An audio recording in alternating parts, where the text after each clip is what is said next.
How's it going, everybody? I'm Evo from the Lineman Lounge, and I'm going to be doing my 1.0 mock draft for this off season. Currently, it is the 24th of March, and to say this is my first mock draft I've done would absolutely be a lie. I have done probably over 100 to this point, but a lot of them have been really focused on my Minnesota Vikings and they've been for myself. I haven't put anything out publicly. But, as we approach the NFL draft, it's right around the corner here in April. I figured it'd be a good time to put out my 1.0 mock draft, let you all kind of see and digest what some of my thoughts are. Everyone else has put out a mock draft, so we might as well do the same here. So, right now, I got the PFF mock draft simulator up. We're only going to be doing one round, just the first round. So for those teams that are outside of the first round, your Carolina Panthers, Houston Texans, and Cleveland Browns, I apologize. I don't know if we'll actually get anything more like a 2 or 3 round mock draft out on the channel or on any of the socials for us, just because that's a lot of work and a lot of projecting, especially for you know those second and third rounds. It's easier to do when you're focused on your team for sure.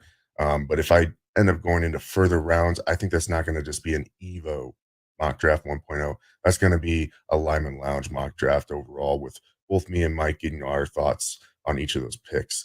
Without further ado, we got all teams selected up on the PFF mock draft simulator, as you can see on your screen. And I'm going to run you through some of my thoughts of what's going to happen with this draft. All right. So to start off, real quick note, this is a mix both predictive of what I think will happen, what I think teams should do, and kind of my own player rankings, not just going off of PFF or anything like that. And you probably have an idea of some of my player rankings based off of, if you've been watching the Lyman Lounge at all, our weekly show where we go over everything and anything football and other sports. But the past several weeks, we've been going position by position, ranking the players that we like and dislike, things about them that we think would be good fits in certain spots. And we've actually done everything up to the wide receivers and quarterbacks, which will be here over the next couple weeks. So you're going to get a little bit of a sneak peek into some of my thoughts about these quarterbacks as we start this mock draft. And you'll be able to hear some of the other thoughts I have on different players and landing spots for them. All right. But starting off, pick number 1, Chicago Bears. This is a foregone conclusion. It's going to be Caleb Williams. You may like him, you may dislike him. I'm going to reserve most of my thoughts on Caleb Williams for our actual episode where we go through and talk about uh, our thoughts on all of these quarterbacks. But Caleb Williams seems like a foregone conclusion. He's going to be going to the Bears. I don't think anyone's going to give a Godfather offer to move up to number 1 to get him. The only team that I think could potentially do that would be the Washington Commanders, just to get Caleb Williams back in his hometown. But at this point, it's just going to be too cost prohibitive for them to move up. All right, pick number 2. This is kind of where the draft really starts because we don't know exactly what's going to happen. Now, Washington Commanders absolutely need a quarterback. They went ahead and traded away Sam Howell this offseason, who was the incumbent quarterback, and brought in a little bit of competition in Marcus Mariota. So Mariota, he's older, he's a little bit aging, but he's definitely a decent backup quarterback, someone that you're not going to feel terrible if you have to start a couple games. But he is kind of more in that mobile mindset of quarterback. Like, he's been a little bit closer to the dual threat type of guy. And that's why I'm actually leaning this pick going towards Jaden Daniels. All right. There's also the Sam Howell aspect of it. Like I said, he got traded away. You can look at this two ways. Sam Howell and Drake May are friends from their time at UNC.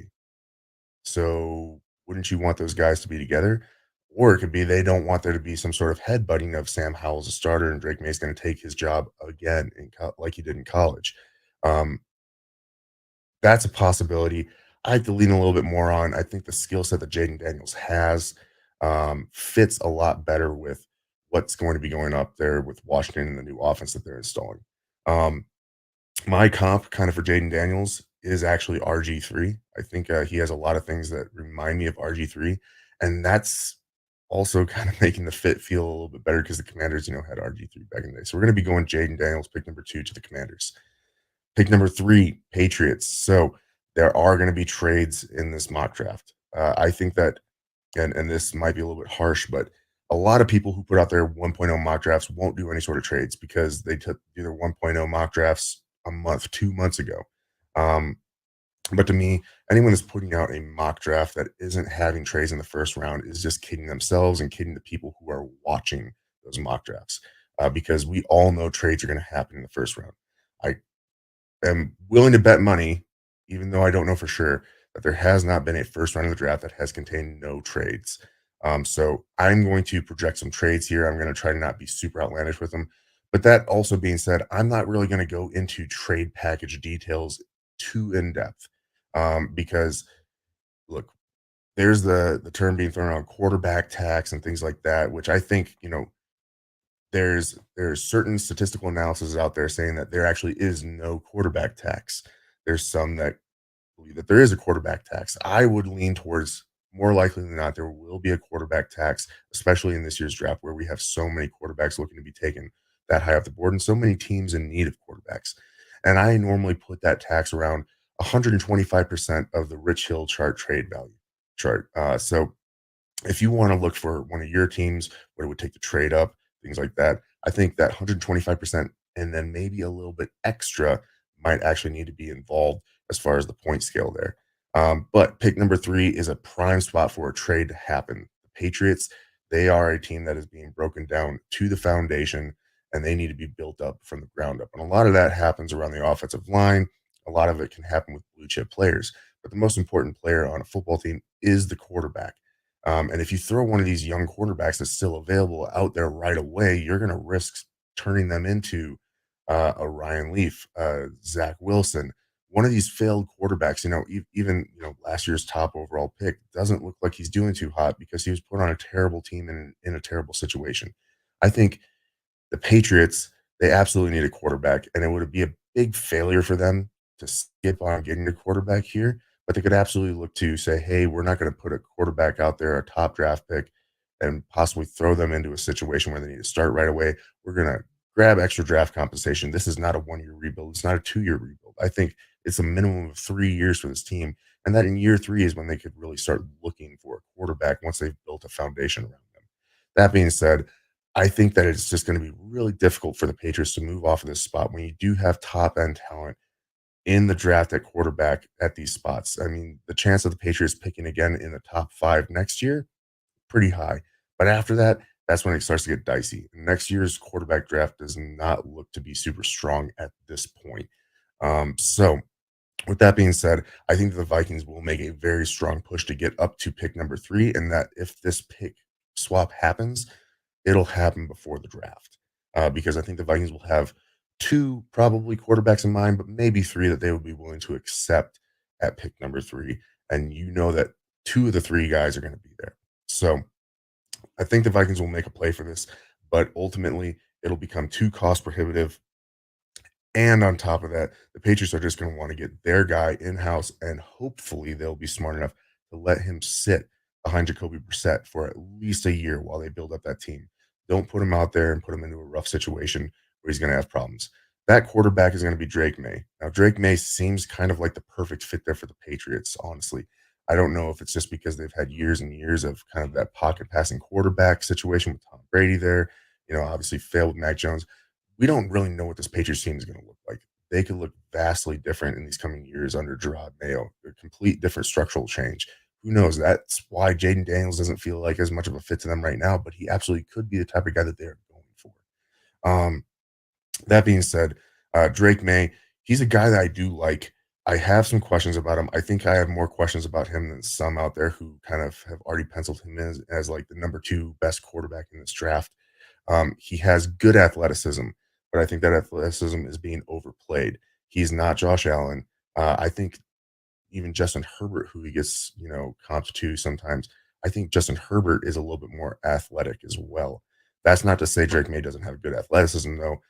But in addition to that, he does get frazzled by pressure. He doesn't have great pocket presence. His arm, like you see, he's got the longer, lanky arm. Sometimes he will extend out too far on some throws or condense things too much. And I mean, the team this year wasn't super talented, and you have to take a lot of that into account. He has a lot of great physical traits, but some of those mechanical things need to be worked out, and I absolutely think that they can be worked out here at the second level. along with sometimes some weird ghost passes. Like he will miss wide open guys when he's not under pressure, and that definitely scares me.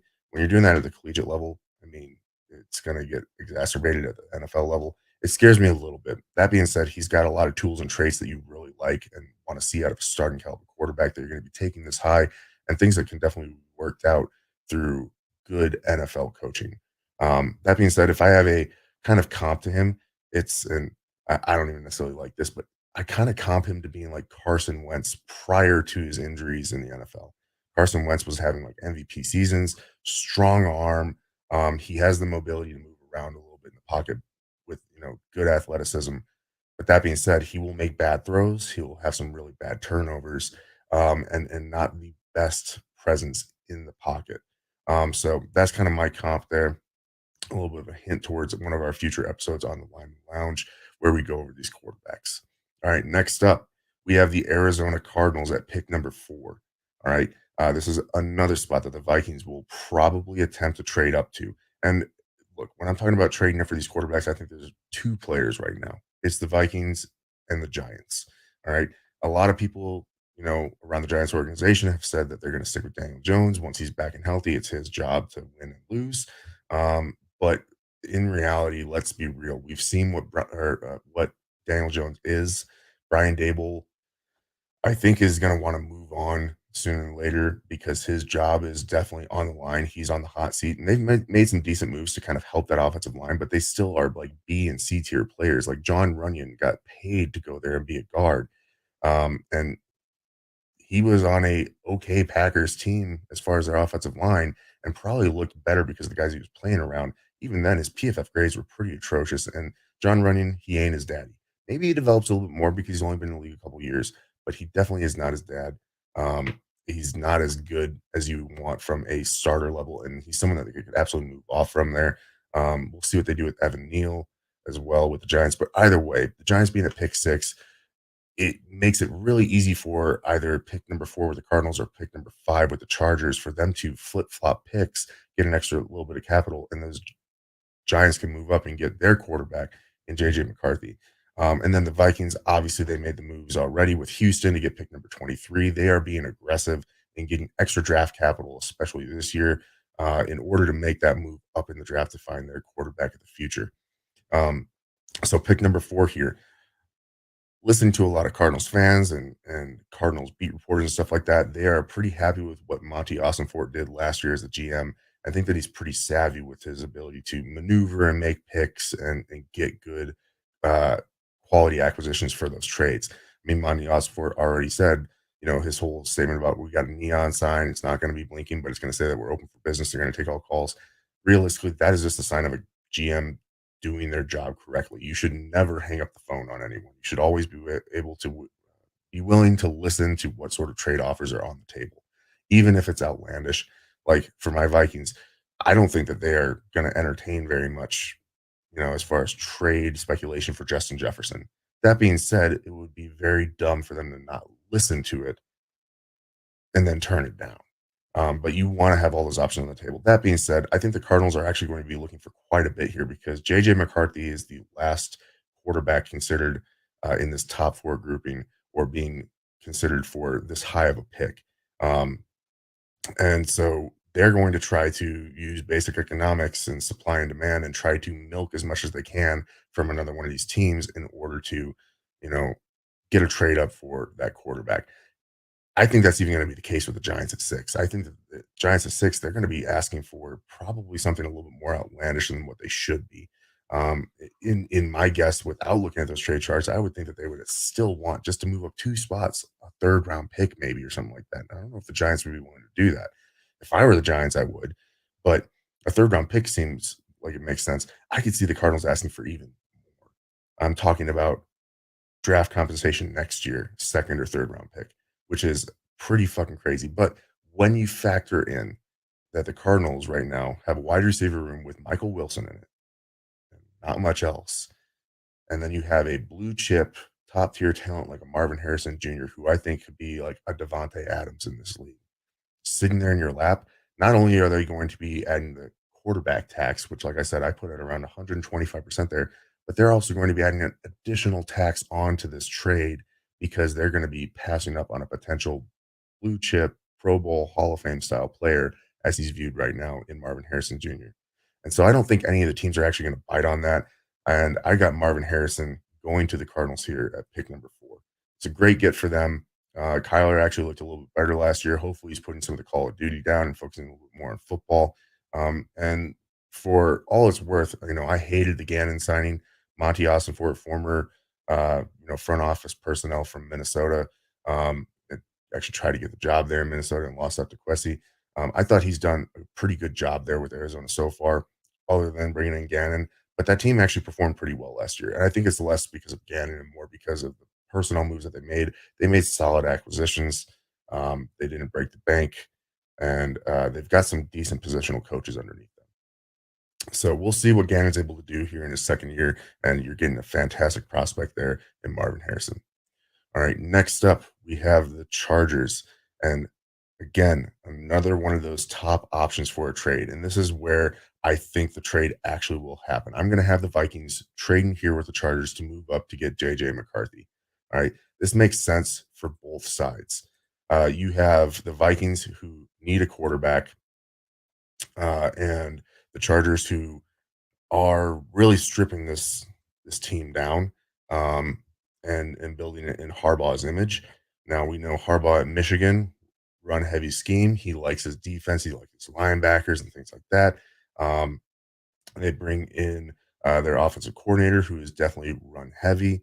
Um, so that being said, they lose Mike Williams this offseason, and they trade away Keenan Allen, and you have what, Josh Palmer and Quentin Johnson out there at wide receiver. They don't have anything available. They're going to be looking at wide receiver, but with how deep this class is at wide receiver, they could sit here and take a Malik Neighbors or Roma Dunze, or they could move back, probably get close to getting one of those guys around 11, um, or get someone later on in the draft that will still end up being a starter and kind of lean a little bit more into Michael Wilson while picking up extra draft capital. Either way, I think is a good spot for them to trade back. I think Harbaugh is going to try to do right by his quarterback, JJ McCarthy, and put him in a good situation, which for all intents and purposes, the Vikings, and I'm a bit of a homer here, but this is one of the best situations for a rookie quarterback to go into. And we don't even have to start him right away. We're probably going to run with Sam Darnold for a little bit. But uh, it's a good spot for JJ McCarthy. Is a good spot for the Vikings to move up, and it's a good spot for Jim Harbaugh and his Chargers to move down and gain extra draft capital. What's it going to take to move up there? Again, I said that I'm not going to be doing full trades here. Right now on the trade, I'm just doing 11, 23, and 5 because 11 and 23 are absolutely going to be in play. So we need to make sure that that pick package is appropriate for this first round mock. But I'm sure the Vikings are going to have to give up more. As far as future first round picks and stuff like that, I would hope that we wouldn't have to. But if we do, because if you just go strict trade value chart, not my 125% value for quarterback tax, things like that, the Vikings would be overpaying. But we understand the market. We understand that there's going to be a quarterback tax. If we were to add into this, compensation, our first round pick next year, I could see us getting stuff back at that point. Whether it be a third this year, pick 69, or at least a third or a second round pick next year back from the Chargers. I could see both those things happening. Maybe that's me being a little bit overly optimistic about it. But one way or the other, I think the Vikings will find a way to make this trade happen, move up to pick number 5, and the Vikings will be taking JJ McCarthy. So a lot of different thoughts about JJ McCarthy. I like him. I've been kind of vocal that I do like him. I will fit him into my official ratings on the Lyman Lounge weekly show when we actually do our quarterback rankings. And I'm going to withhold a little bit of what I have on JJ McCarthy for then. Either way, I'd be very happy with this pick. I'd be happy with getting him at 5. All right. Next up on the clock, we have the Giants. Giants lose out on the quarterback, but they do have Daniel Jones. They've got, uh, you know, Drew Lock that they just brought in. There can be a little bit of competition there. But realistically, this team, they showed 2 years ago that they can make the playoffs by having a solid roster, even with less than legitimate quarterback out there. And I think that that's what they're going to continue to try to do here is build up that roster as much as possible when they're, in a position where they're missing out on these quarterbacks. Um, And one of their biggest needs to make a big impact is that wide receiver. So right now you've got two true awesome wide receivers out there, Malik Neighbors and Rome Odunze, both guys that in their own years would have gone number one overall if Marvin Harrison or any of those guys weren't there. But for me, the guy that I have going here to the Giants is I have him rated a little bit lower than Malik Neighbors, but I like to fit better in Rome Odunze. All right, Rome Odunze, again, we'll get into my thoughts on him on the wide receiver episode of the Lineman Lounge, but I do comp him to being a lot like Keenan Allen, like a more athletic young Keenan Allen. And they already have guys like Jalen Hyatt out there. We don't know what's going to happen with their tight end, if he's going to retire or not, because there's been those rumors floated around. Either way, I think that Roma Dunze is your super solid possession over the middle, down the side. Like he does everything very well. Very good route runner. He's just going to be a solid safety blanket for whatever quarterback is out there for him. Not to say that Malik Neighbors wouldn't be a good pick here or wouldn't be good in this team, but I feel like Jalen Hyatt hopefully can develop into a little bit of what Malik Neighbors does. Um, I don't think Hyatt will ever be as good as Neighbors. But that being said, I think that there is a little bit more overlap there, whereas Roma Dunze is kind of his own thing, phenomenal wide receiver, a true X and number one type of guy. All right, next up, we have the Titans. This one, super simple pick for me. Joe Alt, offensive tackle, Notre Dame. They need line help there with the Titans. They need to protect their investment in Will Levis and give the guy weapons. They've already done that this year, going out and getting a Calvin Ridley and kind of helping to bolster that offense a little bit. They are losing Derrick Henry, but they are bringing in running backs. They have a new system there. It'll be interesting to see what they do with it. Either way, that offensive line, especially on the left side, is going to look really good with Joe Alt playing out at left tackle. And they're going to have Peter Skoronsky, first round pick from last year, playing left guard, real strong along the left side. That's going to assist the run game and the pass game for Will Levis to help develop. All right. Next up, I have the Atlanta Falcons and another trade happening here. So, Atlanta Falcons, they need defensive help, right? They could stick and pick here with one of the best edge defenders or something like that. I actually have them moving back with a team that just recently traded in the Chargers. All right. So you have your LA Chargers moving from pick 11 up to pick 8. Again, I'm not going to do the trade compensation here. I don't think it would be egregious to move back up because the Falcons are in a spot right now where all these defenders are still on the board. Possible a couple of them could go off the board between pick 8 and pick 11 here, but they can probably still get a guy that they are going to like at that spot and pick up extra draft capital. And the Chargers, again, they need wide receiver help, so they are going to make this move uh, up. Why is this not letting me do that? Okay. They're going to make this move up to get back into that wide receiver market and take Malik Neighbors. All right. Now, Malik Neighbors, this is an interesting comp for him. Like, phenomenal player. I think that he reminds me a lot of Brown, of AB. Antonio Brown, former Pittsburgh Steeler, who went off the deep end, CTESPN, as he's now referring to himself as, on X and whatnot. But I think Malik Neighbors, fantastic athlete, real electric player all over the field. I think he's got that AB in him when AB was actually really good and insane. So that's a really good gift for the Chargers. Again, they are going to be a running team, probably run heavy, but you need to have wide receivers out there to have that threat. Neighbors is going to be a phenomenal receiver, great target for Justin Herbert to throw to. All right, next up, we have the Chicago Bears with their second pick.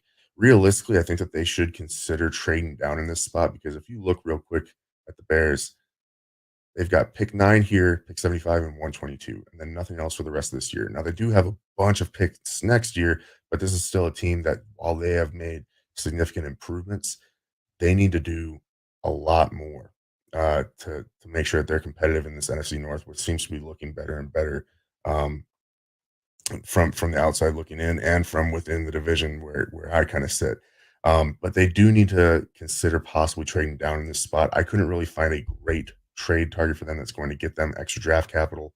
And I feel like they're going to be looking for someone on that defense to help out line up alongside Sweat, who they acquired last year. Now they could be looking at offense again and trying to get more offensive weapons for Caleb Williams, but They did sign Keenan Allen. They already have DJ Moore, Cole Kmet. So Brock Bowers, a dual tight end set on that doesn't really seem like their forte. Um, they could try to help along that offensive line a little bit. Their left tackle definitely could use an upgrade. But I think on the defensive side of the ball, they're going to try to balance this thing out, build both the offense and defense at the same time. And you could go one of two spots here on defense. That is an edge rusher opposite of Sweat, or you could try to fit a good defender on that interior in Byron Murphy Jr. I'm actually going to be going with more of the boom or bust defensive end in this spot in Dallas Turner. All right. I personally am not a huge Dallas Turner fan. Like athletic freak, he gets talked about as being, like he's a Lamborghini, but there's a kid driving it right now. He's lacking a lot of technique. But if you are able to reach his potential, he's going to be a fantastic edge alongside Sweat there and could be really dangerous. All right, pick 10. Another interesting pick here. It's tough for me because I hate Aaron Rodgers. Anyone that watches the show knows that I hate Aaron Rodgers. And I felt like the Jets should have made a much stronger push last year to try to get themselves Lamar Jackson instead of Aaron Rodgers. It would have cost them less money in the long term to have a more long term solution as well. Who knows if the Ravens would have matched that or not. But either way, Jets are here. Offensive line. That has been the talk, right? Offensive line, offensive line. They need to bolster that offensive line. And they've got basically all the tackles outside of Joe Alt sitting here available to them. But this is also an extremely deep offensive tackle class where you're going to get a guy potentially in round two that could start for you right away. That would have been a first round pick in other years.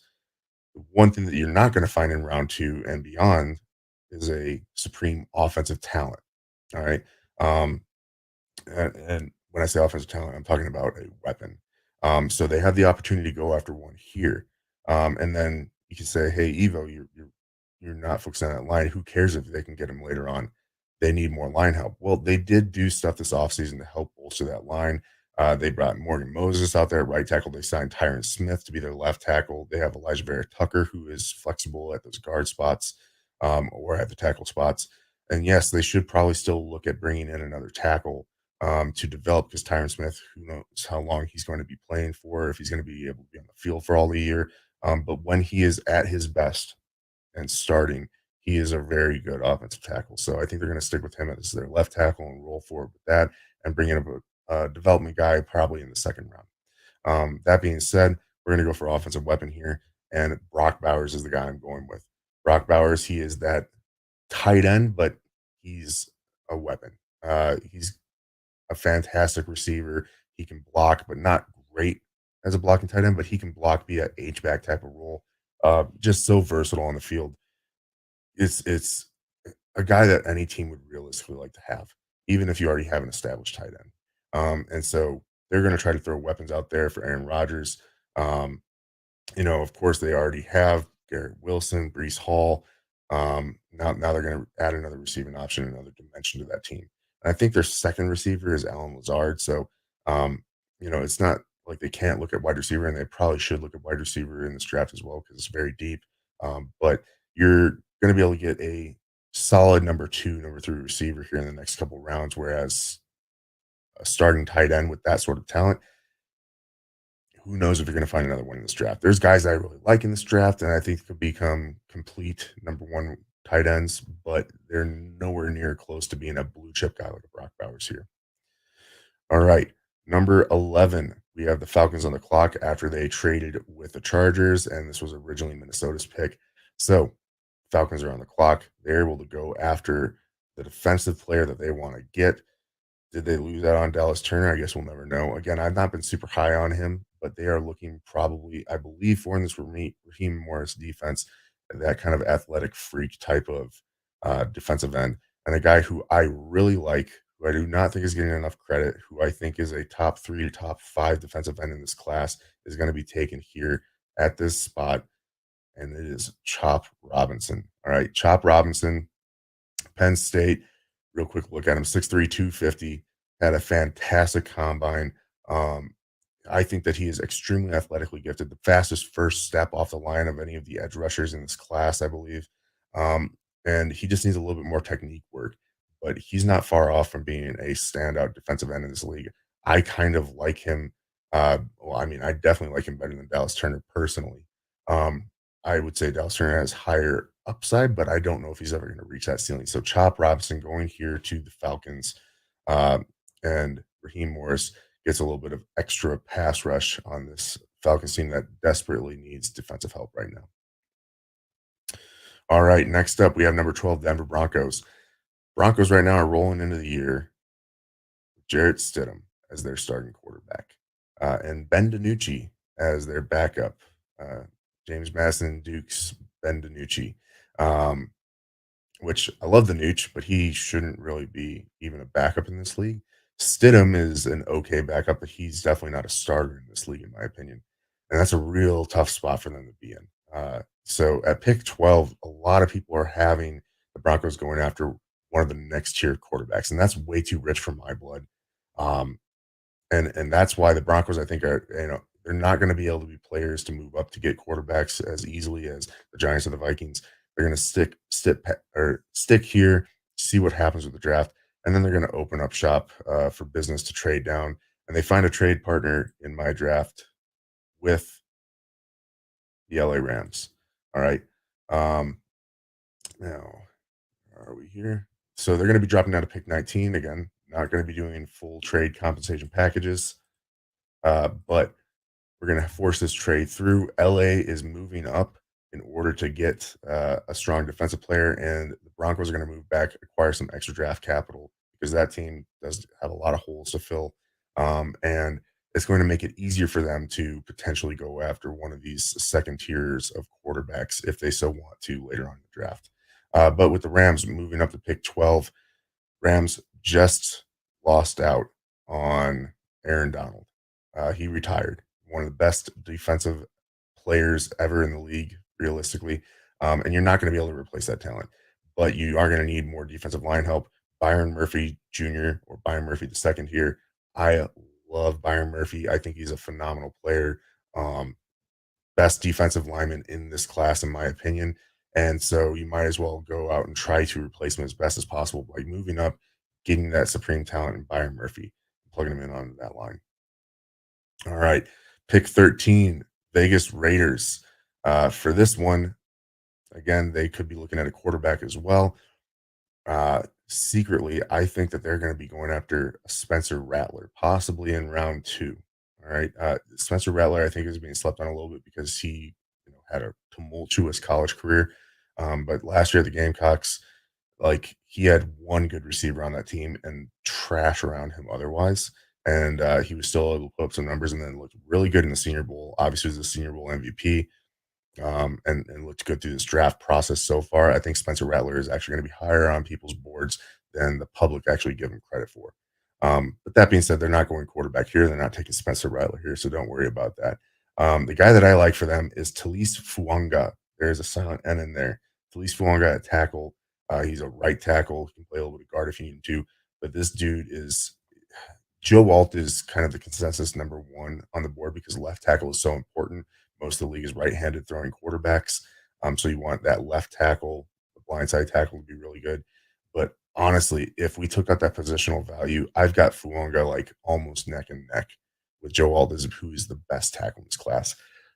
Phenomenal tenacity, grit. He just feels like he's got that Raiders mentality, a guy that Antonio Pierce absolutely wants on his team. You could also see the Vegas looking to address the cornerback spot here because all the cornerbacks are still available. But I'm going with Talise Fuanga here for the Raiders. All right, pick 14, Saints. They've got a lot of needs in general. They could use some more wide receiver help. But I'm going defensive side of the ball for this one. Off to the edge rushers, a guy that feels like a prototypical Saints type of pick here in Jared Verse. Big muscle bound guy. I think he fits better as a 4-3 end than a 3-4 edge rusher. And so he's going to be prototypical for the Saints system, fit right in as kind of that 4-3 defensive end type of role. All right, next up, pick 15. You have the Colts. Colts fans, I know the ones that I know have been clamoring for a wide receiver. Don't worry, guys. You'll be able to get a wide receiver, just not in the first round. I think it'd be a little bit rich for someone like a Brian Thomas at this point, though he is definitely rising up boards, and I really do like Brian Thomas. But in this spot, we're going to be going with a stud cornerback to help solidify that defensive backfield. And my number one cornerback in Quinion Mitchell. He showed that he can play zone. He showed that he can play man. There were questions about him coming out of Toledo, and then he hit the Senior Bowl and was fantastic. Hit the combine was fantastic. Quinion Mitchell, absolute awesome shutdown corner. He's going to be one of those guys that you can put on an island, in my opinion. All right. Next up, we have the Seahawks, and the Seahawks would like to get some offensive line help. They particularly need it on the interior of the offensive line. And the best guy out there available for this, Jackson Powers Johnson.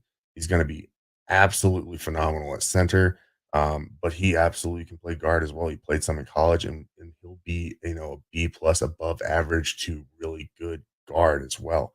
And they still have some questions about who they're going to be playing where along that interior offensive line. Now it's a little bit rich to be taking a JPJ here at this spot, but that being said, I you're not gonna find that sort of a talent, in round 2 where they're picking. So if they could trade back a little bit and still pick up a JPJ, that'd be great. In this draft, I don't have them doing that. I have them going after Jackson Powers Johnson here with this pick. One of my favorite prospects in this draft as well. If you go onto YouTube after watching this video, check out the interview between JPJ on CBS at the combine where he's talking to Rick Spilling and them. Fantastic dude, hilarious. He's going to be a lot of fun to watch in the NFL. All right, pick 17, Jacksonville Jaguars. They need help in the defensive backfield as well, and they're going to be going for a lot of people's number one cornerback in this draft. Um, Not mine, but a lot of people have him as number one, and I have him as number two, and that's Terry Arnold out of Alabama. Good shutdown corner. They need some help there in the defensive backfield. They're trying to piecemeal a group together. Terry Arnold will absolutely be a day one starter for them, and will shore up that backfield a little bit. All right. Pick 18, Cincinnati Bengals. Bengals have two big needs, in my opinion. It's offensive line, particularly at the tackle spot, or defensive interior. I really, really thought long and hard about putting Jerzon, Johnny Newton on this team because it'd be a lot of fun to help that defense out. The defense, who, Lou Anaromo was being talked about as a head coach candidate a couple years back. And then, this Bengals team has progressively over the past 2 years taken some steps backwards. And I think that's because A, the offense hasn't been as prolific because Joe Burrow's been hurt, but B, some of his players are aging out, and his scheme is being worked over a little bit more. It makes sense to help out that defense and add some more talent. But that being said, this Bengals team operates based off of its offense. It needs its offense to work for it to be competitive. And to do that, you need Joe Burrow to be standing upright. So you're going to have to help that offensive line. They've continually tried to do it, and they got a little bit better in the past couple of years, but not good enough. And that's why, you see Burrow go down again with another injury. You got to keep him upright. You got to help that offensive line. And so the guy that I'm going to be going for here is Troy Fatanu, Washington offensive lineman. They had him listed as a tackle. There was concerns about his arm length, whether or not he was going to be able to play tackle at the next level. Through the Senior Bowl and the combine, he absolutely shown that he has the appropriate arm length, the appropriate size to be able to play at tackle in the NFL. But he has that positional versatility where he can play anywhere along that offensive line outside of center and be really good at it. One of my higher rated tackles in this class, I really like a lot that I see out of Troy Fatanu. All right, pick 19. This is where the Broncos sit after their trade with the Rams. And this is where they're going to go ahead and jump and take Bo Nix. All right. Personally, not a huge fan of Bo Nix going in the first round. But if you listen to any of the scuttlebutt, anything on YouTube or any draft shows, they talk a lot about Bo Nix going to the Broncos because it almost seems like a perfect fit. Bo Nix, if you look at his box scores or just his overall stat lines for his years, you're going to sit back and be like, why isn't this guy being taken in the top 5? He's putting up fantastic yardage numbers, insane completion percentage, and good touchdown to interception ratio, right? The problems with him are obviously his age. He's been around for fucking ever. And then you look at like average depth of target, one of the lowest in this class. He is a one read throw it type of guy. That offense did everything for him in Oregon to make him look really, really good. He's got adequate arm strength, adequate accuracy, and everything. but nothing that's going to blow the doors off. He hasn't looked fantastic through like the Senior Bowl or the Combine, um, but he's looked good enough. And this is a guy that can go in, be competent enough to pick up an offensive playbook relatively quick and run it. And Sean Payton is just going to cater that playbook to him. He's going to remind Sean Payton a lot of his old quarterback that he had out there in New Orleans. All right. And that sounds like a little bit of a discredit to Drew Brees. I like Drew Brees. I think he's a phenomenal quarterback. I don't think Bo Nix is Drew Brees, but I think that there's enough similarities there that Sean Payton is going to say, hey, I can work with this. This is a bit of an overdraft, but I just don't give a fuck because I'm Sean Payton. So I'm going to take a guy because we need a guy. We need a guy to play quarterback right now. All right. So Bo Nix going to the Broncos at pick 19. At least they were able to trade back and get him while acquiring a couple more draft picks. All right. Pick 20. The Steelers. They got that quarterback situation figured out, I guess, for now. So that quarterback need kind of goes away, right? You have Russ Wilson and Justin Fields there. Between the two of them, I think they're going to be able to support a competent offense. Now they have to look at things like wide receiver. They just traded Deontay Johnson. They do have George Pickens there, who I really like, and Pat Freiermuth. But they're going to need to look at wide receiver. This is definitely a spot where they could look at a Brian Thomas, but I don't know that either of those quarterbacks that they have there are the deep ball type of guys that will support a Brian Thomas Jr. at this point. But what they do definitely want to work on is that defensive backfield. They're going to be going with Cooper DeJean here, an interesting guy who can play safety, he can play slot, nickel, outside boundary corner. He can do everything in that backfield. He reminds me a lot of a little bit more athletic Harrison Smith. Um, and so Cooper DeJean, he's got some injury concerns a little bit, which is probably why he's fallen somewhat in the drafts and the mocks. But I like Cooper DeJean a lot. He's going to be trading out his black and yellow for more black and yellow, helping to solidify that backfield for the Steelers. All right, next up, pick 21, Dolphins. Dolphins need some offensive line help for sure.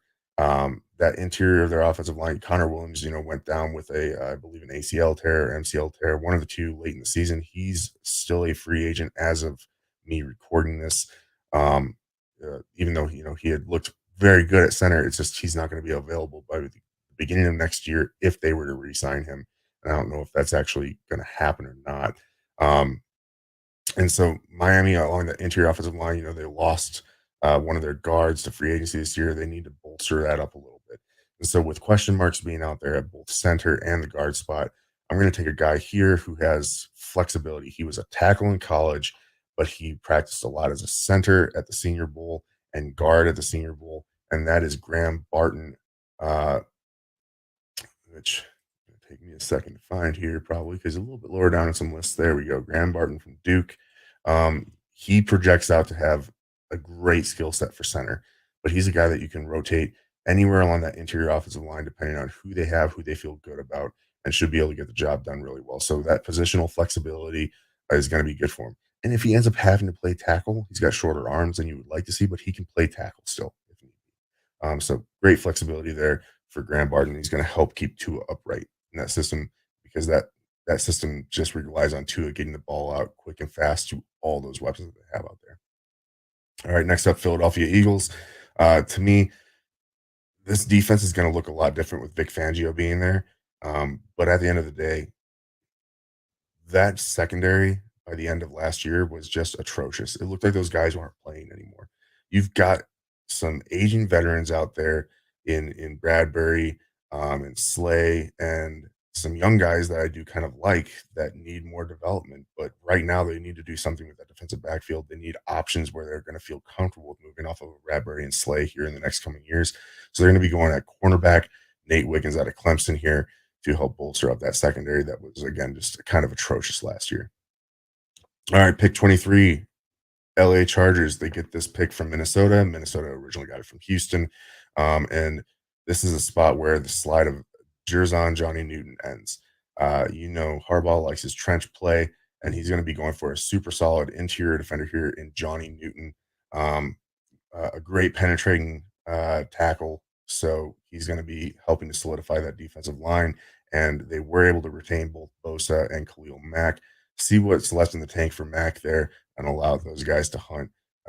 And so building up through the trenches is a smart way to go about kind of a soft rebuild on a Chargers team. So they're walking out of this draft with one of the top two defensive interior linemen in the draft and one of the top three wide receivers who in any other year would be the number one overall receiver. It's a really good draft there so far for the Chargers.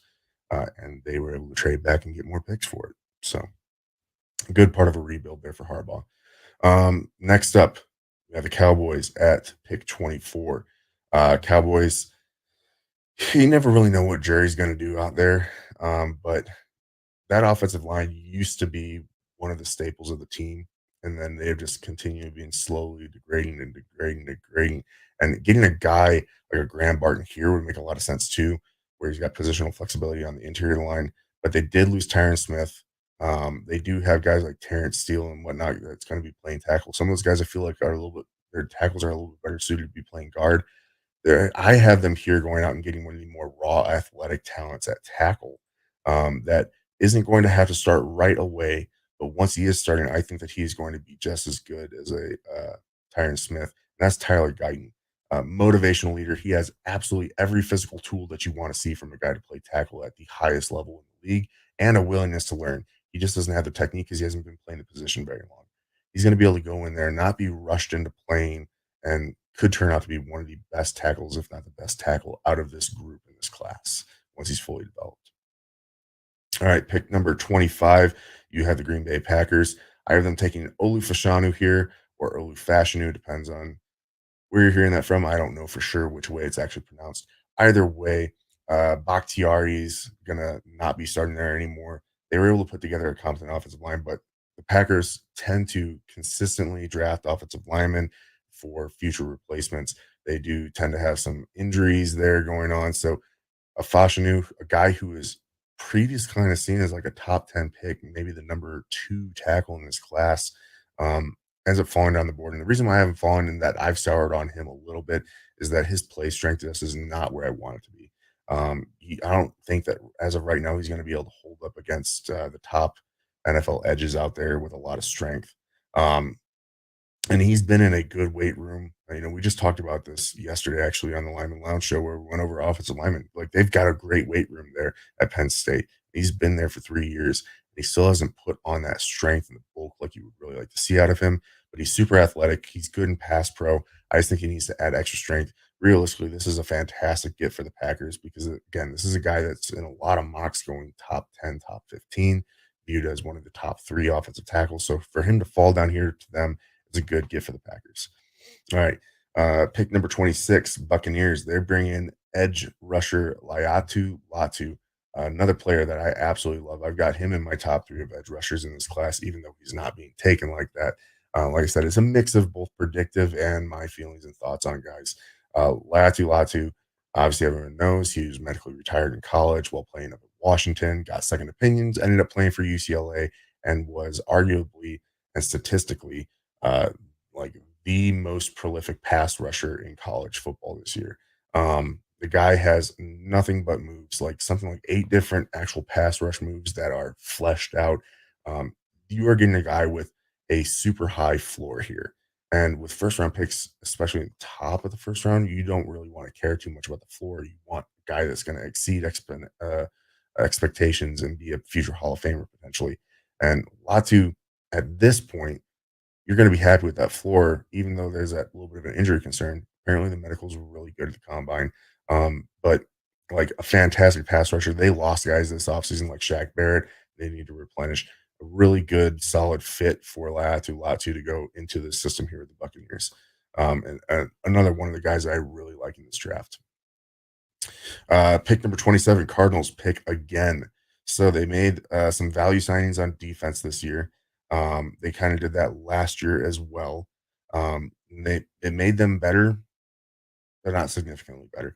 And this year is the same sort of thing. They brought in some defensive players that are better than what they had, but not significantly better. And so they need to continue to focus on that defense after getting to Marvin Harrison to help that offense a little bit with Kyler. They need to focus on the defensive side of the ball, be balanced with their selections. And here's a guy that I have a lot higher on my boards than some people have. But they're going after a guy who's listed as an edge rusher, but realistically, I feel like he's an all-around defensive lineman in Darius Robinson out of Missouri. Real quick here, Guy is 6'5", 296, so he is a monster. He is not as athletic as you kind of expect to see from an edge rusher, but that's because he is so big. The guy can play on the inside of the line, outside of the line. He projects to be, a 3-4 end, or a 3-4 outside guy, or a defensive tackle. Like, the guy, I love this production. I love this game. A great get for the Cardinals, in my opinion, and a guy who, it's tough to make these comps, but he reminds me a lot of a discount JJ Watt at this point, with still a lot of room to develop. So that's a scary, scary guy out there. Someone that I'd love to have on my team. Cardinals get a really good defensive player there that can play all around, while they have a whole lot of holes on that defense. All right, next up, pick 28. Bills. They lose Gabe Davis this offseason. Gabe Davis 2 years ago looked fantastic, and then he's just kind of degraded since then. He's been their speed deep ball guy. They need extra wide receivers out there for Josh Allen to throw to, and so that's why they are very commonly getting mocked getting wide receivers. At this point, you have a bunch of different good wide receivers on the board, but the best one out there, a guy that's been rising, a guy that I'm a fan of, Brian Thomas Jr. He's the guy that's going to be a selection here. Real quick look, 6'4", 205, one of the fastest guys in this draft. His flying 40, so that last 20 yards, fastest in the draft. The way that I look at Brian Thomas Jr. here is that, you know, he does everything that Gabe Davis did, but better. From day one, standalone does better. His floor is T. Higgins, in my opinion, but every once in a while when watching his film, he looks like Randy Moss. He just doesn't have Randy Moss hands, and that is a steep comp. But the guy is going to be a better wide receiver overall than Gabe Davis was. He's going to do things that Gabe Davis did, but better. He's going to be a super solid receiving option for this Bills team. And if he's able to work on his hands a little bit, not have as many drops, he's going to be a fantastic wide receiver in the NFL and a really good, solid acquisition for the Bills. All right, pick number 29, Detroit Lions. I have them dipping into the pool of players' sons here at edge defender, a guy that I actually kind of like once he puts on a little bit more bulk, in Jonah Ellis out of Utah. His dad played there for the Lions. They need pass rush help alongside Aiden Hutchinson. The only move that they really made to support that this offseason was bringing in Marcus Davenport from the Vikings and formerly of the Saints. The thing with Marcus Davenport that I've gotten to see firsthand now is that Marcus Davenport is a good player when he's on the field. He's just never on the field. He's always injured. And when he's on the field, he will get good half production. Like, he'll get good pressure, but he doesn't get the sacks or anything like that. So bringing a guy like Jonah Ellis, who is much more of a pass rush specialist, to go alongside Aiden Hutchinson, uh, if Ellis develops correctly, they're going to have a really good 1-2 combo there at edge rush. All right. Next up, pick 30, Ravens. I have another guy here, a little bit higher than a lot of the boards do, but I think that he's a great fit for the Ravens. They need wide receiver, someone to kind of replace OBJ. They just need wide receiver help overall. But after getting Derrick Henry this offseason and having a running quarterback and focusing on that line, they're going to be a short to interim type of spaced team that is focused on a little more gadget things, a little bit more run, play action, things like that. And that's why I think this guy just fits perfectly at wide receiver for them, and that is Xavier Legette out of South Carolina. One of my favorite. I don't want to call him a sleeper because he's at worst a second round guy, but I think that he should be rated much higher by scouts than he possibly is. He reminds me of a perfect mix between an AJ Brown and a Debo Samuels. He doesn't do excellent at any one of those things that those guys do well, but he's got the size. He's great over the middle. He's great for gadget plays. You can hand the ball off to him. And again, I talked about Spencer Rattler earlier. The only receiver that he had there at South Carolina was Xavier Legette. All right. And also, if you haven't heard Xavier Legette talk, go ahead and pop the YouTube open after you're done watching this video and pull up some interviews with Xavier Legette. He's got that fantastic accent. Love it. All right, next up, pick 31. We're getting towards the end here. San Francisco 49ers. They've got offensive line and cornerback as needs for this team here on PFF. They do have more needs on the defensive side of the ball, especially in that backfield. But offensive line is something that I'm going to be focusing on here. Trent Williams is not going to play forever, right? We saw last year when he wasn't on the field, it drastically hurt that offense quite a bit. Now, I'm not going to be taking a replacement here for Trent Williams, but I'm going to be bringing in some help for this offensive line, and that's in J.C. Latham. He's one of the tackles that I'm kind of low lower on. I do think end of the first round into the early second round is kind of where he should be selected. I feel him as more of a right tackle, but also I think that he could be a standout guard. So that gives them some flexibility as they kind of rejuvenate that offensive line a little bit and protect Brock Purdy. That he's going to be able to fit in where they need him. But I think ultimately he ends up being starting right tackle after a few years. Maybe gets a little bit of play at guard to start off. All right, then last pick of the draft. So this one is kind of my the pick that I'm least banging the table for. They need wide receiver help. They need to bolster that offense for Patrick Mahomes to throw to. All right. So I'm just going to pull up the list here and show you all the wide receivers that we have available. Adonai Mitchell, Lab McConkey, Troy Franklin, Roman Wilson, Ricky Pearsall, Jermaine Burton, Coleman, Jalen Polk, Jalen McMillan, Javon Baker. These are all guys I think should be going pick 32 through the second round. All right. Um, Minus one guy. And I'm not going to say who because that's for our wide receiver episode. There's one guy on this list that I think is criminally overrated. But you kind of have your pick of who you want here that's going to fit your system. For me, the guy that I pick, and I could be completely off on this, I am a fan of. I think that he did not get his flowers enough in college because of the system that he was playing in, and that is Roman Wilson. All right. Roman Wilson was the number one wide receiver out there for Michigan. But as we talked about with JJ McCarthy, or as we know about with JJ McCarthy, he didn't pass the ball a ton. Not as much as a bunch of the other guys that were taken in the early part of the first round, right? But that was the system. When they did pass, the guy that was receiving it more often than not was Roman Wilson. All right.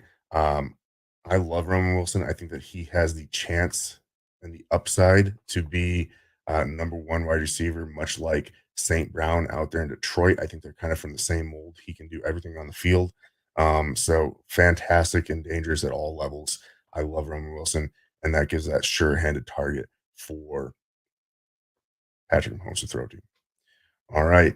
So, real quick look here at this first round. And this is my mock draft 1.0.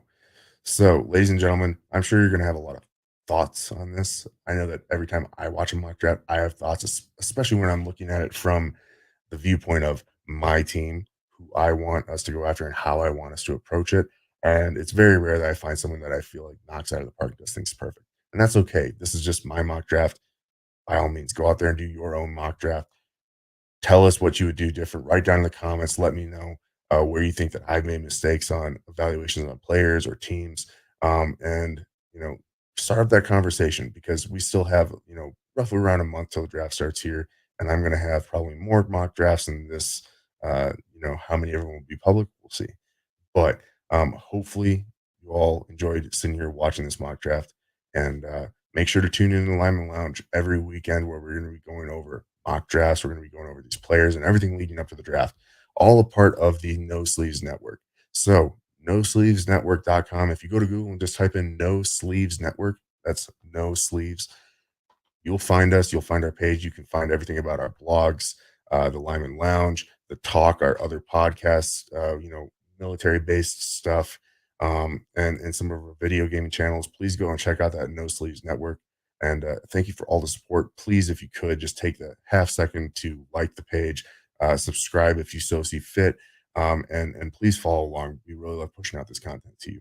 But with that, I will see you next time, or at least next weekend on the Lyman Lounge. See you.